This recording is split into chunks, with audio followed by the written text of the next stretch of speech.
Hello, guys and gals, and this is part 3 of the Little Giant Book of Whodunit by Conrad, and it's illustrated by LaFleur, which is, the illustrations are especially clever. I like them. In the last one, we ended off with the one called The Stolen Cleopatra. And I believe that, yeah, that was this one. Stolen Cleopatra. This one, what we're going to read now is we're going to get right into this, is Archie's Christmas Surprise. Mr. Granger, the secretary tried to speak calmly into the receiver. This is Emily. Could you come down to the 19th floor? It's sort of an emergency. Emily hung up. It was an emergency, all right. Archie Tatum, their chief financial officer, was in his office hanging by a rope from an extremely strong light fixture. He had been like this when Hank, his assistant, came to work. Hank was used to seeing him in the office before anyone else, but not like this. Hank had waited for Emily to arrive. She'd know what to do. Emily's reaction had been cool. What a horrible thing, and on the last workday before Christmas, call the police. Get Mr. Granger down here. From the moment Gene Granger stepped out of the elevator, he was enmeshed in damage control. As president of Granger Productions, he had to break the news to the rest of the company and then deal with the press, the police, and Archie's family. Granger didn't even think about returning to the 20th floor until Emily reminded him at 5 p.m. The Christmas party upstairs, Mr. Granger. People won't stay long, but I think everyone could use a little comfort. Several employees were already gathered, and as Mr. Granger unlocked the door of his private conference room, a Christmas tree was in the corner with a colorful jumble of presents under its branches. Emily crossed to the bar and immediately began serving. Despite the alcohol, the mood remained somber. Granger handed out a personally chosen gift to each worker, from the secretary to the executive vice president. Hank was one of the last to leave. He took one final look at the empty floor under the tree, then turned to join his fiancée. What could have driven Archie to suicide? His fiancée wondered. Emily said he'd been very what? Worried about company finances. You don't suppose that maybe he was embezzling? Archie didn't kill himself, Hank responded. He was murdered, and I know who did it. Who done it, and how did Hank know? We need page 303 for this one.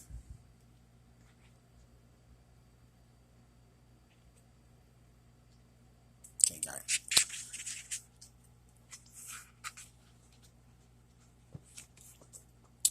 Alibi. Archie, here he is. Gene Granger supposedly did not hear about the suicide until he arrived on the 19th floor, and yet when Granger unlocked the door to his conference room, there was no Christmas present waiting under the tree for Archie. Granger had personally selected gifts for all of his employees, all except the man he killed, the man he knew would be dead. There was no other way to explain the oversight. Hank notified the police, who soon uncovered Granger's massive embezzlement. Okay, well, let's go on to the next thing. Here we are. I go by the pictures, actually. Okay, Postgraduate Murder. The time of death was firmly established at 10:06 p.m. All three suspects said that they had heard a gunshot echo through the house. The house was shared by 4 graduate students, 3 if you no longer counted Harry Harris, the victim, who lay in his second-story bedroom, a bullet in his chest. Harry, it seemed, had been a ladies' man. He had even bragged about seducing the girlfriend of one of the housemates. Unfortunately, the police didn't know which one. They separated the 3 remaining housemates and interviewed each one. I was working on my car, Bill Mayer insisted. I plugged an extension cord into the outlet behind the house. Then I took a work light around to the side driveway in front of the garage. When I heard the gunshot, it took me a second to realize it came from the house. Then I ran inside. The second suspect entered the room with a noticeable limp. I had just come home, explained Sonny Soriso. I parked in the alley behind the house. As I walked up to the back door when I tripped hard over some cord. I fell down, then just sat there, nursing my ankle. Maybe 2 minutes later came the gunshot. Then that got me moving. The third suspect claimed that he had just come down into the kitchen. I was starting to scoop out a bowl of ice cream, said Glenn Gooley. Then I heard a noise out back. I looked out, but it was dark. I ran back to my ice cream. A couple minutes later, I heard the shot. The detectives circled the house. In the kitchen, they found a melted bowl of ice cream on the counter by the refrigerator. In the backyard, they saw an orange extension cord with a bent prong that had been ripped from the outdoor socket. Currently, the extension cord around, following the extension cord around, they found Bill Mayer's car in front of the garage, the work light suspended over the open hood. It's pretty clear who's lying, the chief determined. The police detective mumbled. Who done it? Find the solution on page 331. Okay, 331. 309. Here, I think this is it. Yeah, 331. The noise that Glenn heard out back supports Sonny's story of coming home a few minutes before the murder and tripping over something. The torn out extension cord and the bent prong also support Sonny's story. But if Sonny's fall pulled the cord out of the outlet, then Bill Mayer would have found himself suddenly in the dark. Why didn't Bill mention the failure of his work light? Simple, he didn't know about it. At that moment, he was already sneaking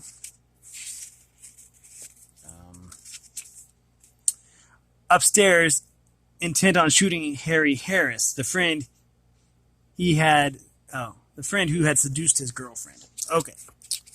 So next we have the last poker hand. I guess that's not her poker face. That's a Lady Gaga joke. I don't know. Anyways, a homicide sergeant stood in the hotel suite gazing down at the body of Bugsy Ferret. Now that's a name and a half. I could so see that as like being part of a furry novel, you know. He was a card sharp.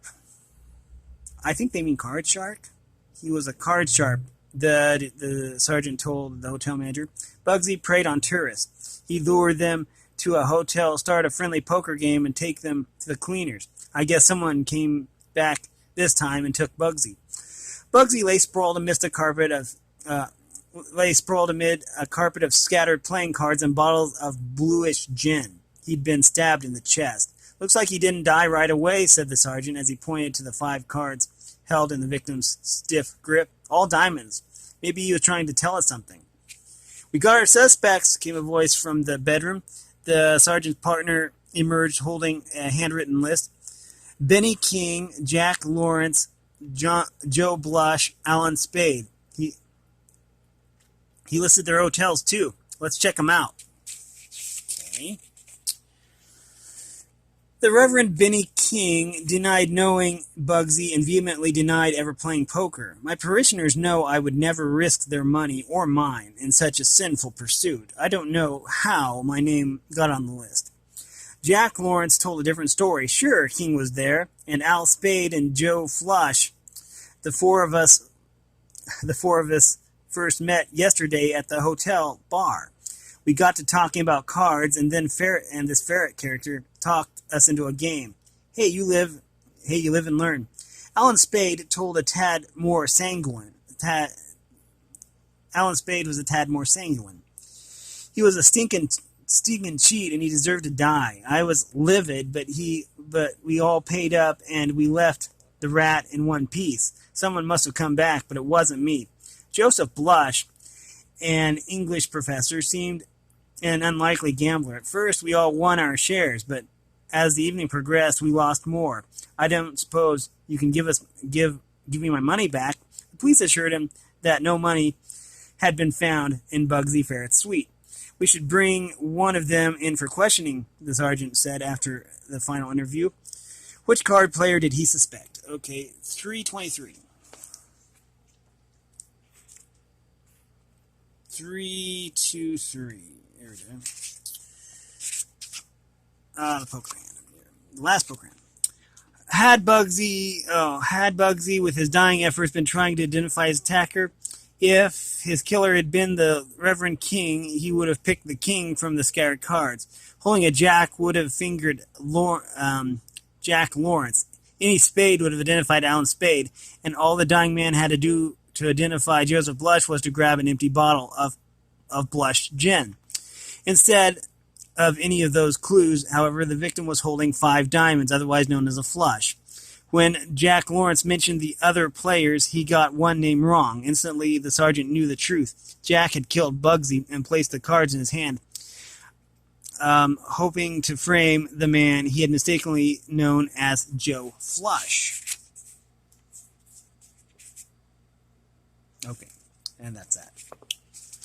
Okay, the Pretender's Ball. The secret police warned the Prime Minister to cancel the Pretender's Ball, but the costume ball was a 200-year-old tradition in the small Grand Duchy. Despite threats from the rebels, the annual celebration had to take place as scheduled. The Prime Minister made a handful of confessions to security. The peg-legged pirate had his sword confiscated, and the Turkish Sultan gave up his curved, bulky dagger. But the baseball player was allowed to keep his bat, and the chukka sticks were not taken from the masked ninja. No one was expecting an attack by a blunt instrument. But that's exactly what happened.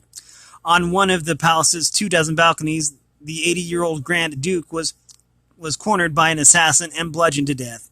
When the chief of police discovered the body, the old Duke, dressed as a peasant, was draped over a ledge, his royal blood dripping into the dark chasm below. Okay.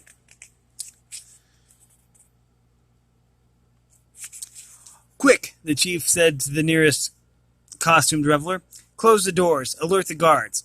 The pirate, in reality a provincial mayor, immediately ran to obey, taking the steps 2 at a time down the main ballroom. We have to find the murderer weapon, and the chief assistant said a few minutes later, as he lined up all the shocked and grief-stricken guests. The baseball player, the Prime Minister's political rival, said he might have left his bat upstairs. An aide went in search and found it in a spittoon outside the men's bathroom.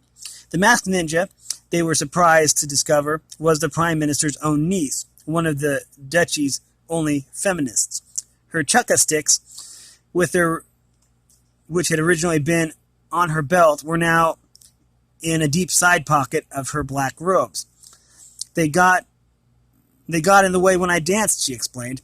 Take everything, the chief barked. The American embassy will do chemical tests for us. We will find the cowardly assassin. We don't need tests, whispered the Prime Minister, speaking for the first time since the murder. I know who killed the Duke and what the weapon was. Who done it? Okay, we need page 332 for this one. Oh.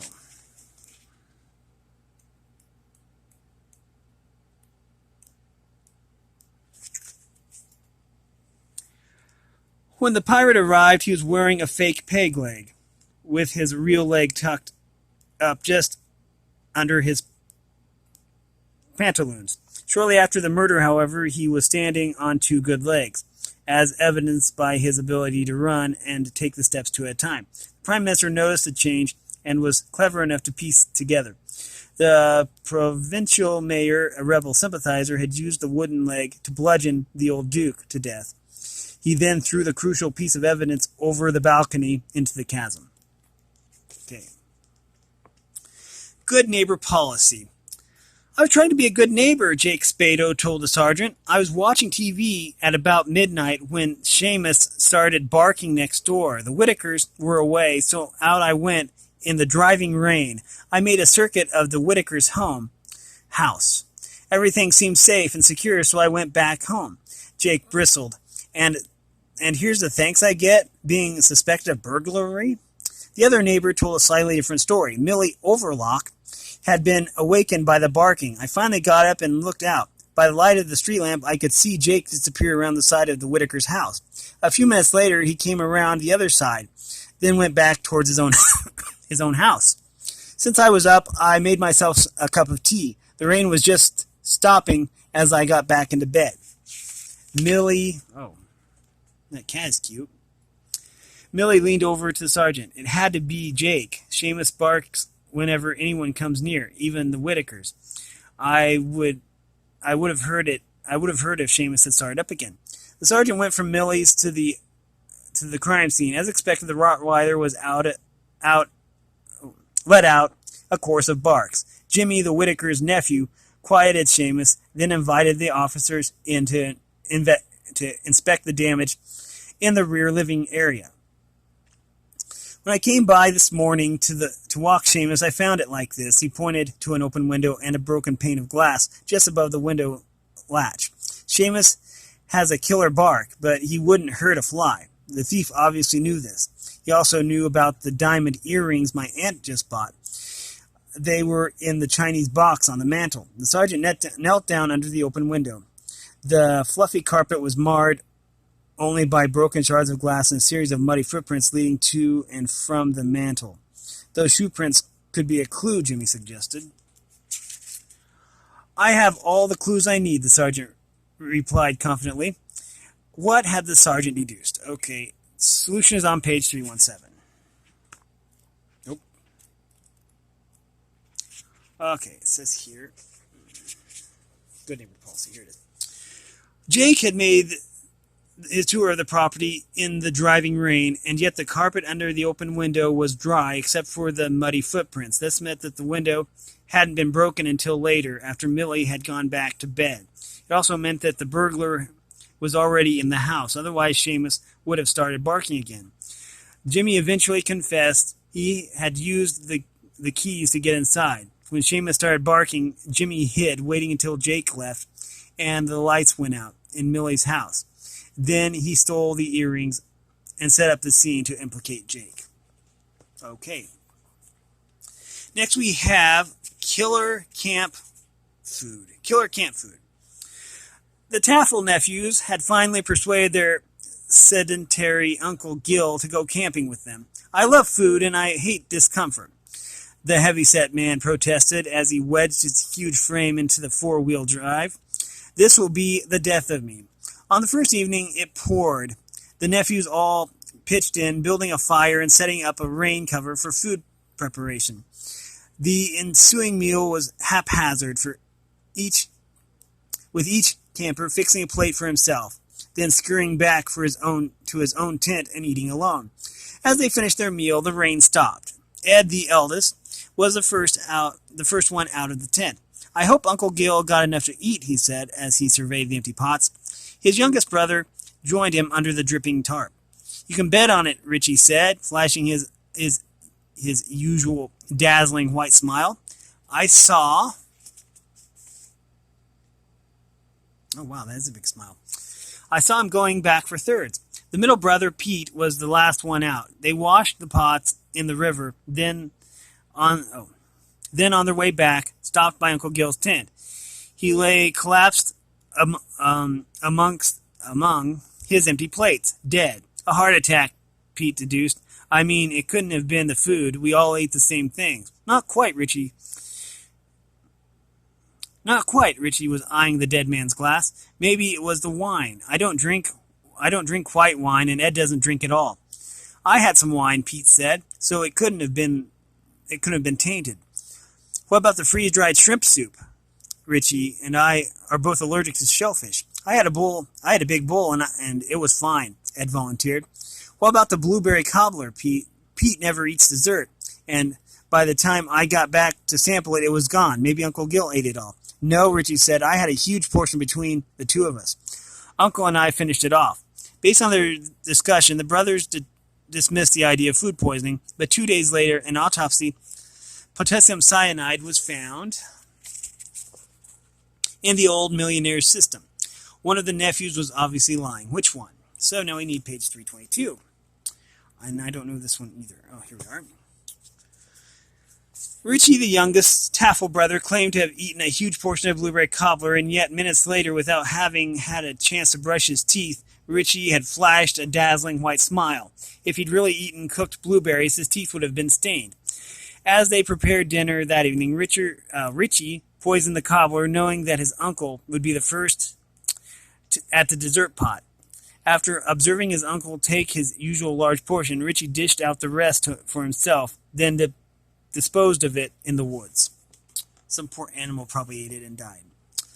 Okay, we're ready for I Spy. The American agent used his skeleton key to work on the lock while his female partner acted as lookout. It was hard to see clearly in the dreary hall light, in the dreary apartment building, in the dreary winter weather of Beijing. But David Richmond finally cracked the mechanism and opened the door. "Hurry," he whispered, motioning for Julia to join him. Inside, it was just as chilly as the hall. "We're looking for photographic negatives," he told Julia for perhaps the 10th time. 35 millimeter. Lu Qing hasn't had time to reduce them any further, thank goodness. It's a small apartment. It was small, all right. A tiny studio contained a futon bed that doubled as a sofa. There were also a bookcase, a table, 2 chairs, and an old-fashioned desk fan that whirled noisily on top of a cluttered desk. A hot plate served as the apartment's kitchen. From a small adjoining bathroom came the sound of a leaky toilet. "We have to find them," David whispered as he went directly for the bookcase. "The lives of a dozen Chinese contacts depend on our finding those 8 negatives." He was already going through the books page by page, checking the covers for any telltale slits where the agent for the People's Republic might have stuffed them. Lu Qing didn't have a lot of time to hide them, David added, and he needed to keep them in a pretty accessible place. It shouldn't be too hard. But it was. They checked under everything from the desk clutter to the chair seats. They checked the water flow in all the faucets and the toilet tank. David became so frustrated he was almost ready to cut open the futon. Julia stepped back and surveyed the room. "I see it now. I know where they probably are," she said softly. What clue was Julia looking at? We need page 314 for this one. Here we are. I Spy. It's a cold winter day, and Lu Cheng's apartment is also almost as chilly. So why is the desk fan whirling? And in an empty apartment, Julia turned off the fan and found the 8 negatives. They were taped to the 4 fan blades, one on each side of each blade. The speed of the fan's rotation had rendered them invisible to the naked eye. Okay. We have time for one more, it looks like, and so we're going to end off with the Piney Bluffers. "I was just pulling into the Piney Bluffs gas station," the shaken witness told the operator. I heard gunshots, and then I saw the men, 2 of them, running out of the station and hopping into a recreation vehicle. They'd killed the attendant." She gave the description of the RV and a general description of the men. The RV was found abandoned south of one of the roadblocks the highway patrol had set up. The vehicle was just feet away from Piney Bluffs State Park, which was enjoying the first rain in weeks. It was assumed that the men had hiked away into the hundreds of acres of parkland. Officers were sent in to interview the campers. "Sorry, we can't help you," Warren Hatchett told an officer. He and his brother were camping in a tent by a trout stream. They fit the general description. We hiked in here last night. All day today we've been fishing. Got back just a little while ago." Okay. "You fished in the rain?" the officer asked as he gazed at the 2 small trout frying in the pan. The brothers invited him to join them for dinner, but he refused. The second pair of campers also fit the description. The officer joined them inside their tent, sitting on a knapsack in order to avoid the wet ground. "This morning we set up camp," Al Fishburne told him. "Then we went out hiking."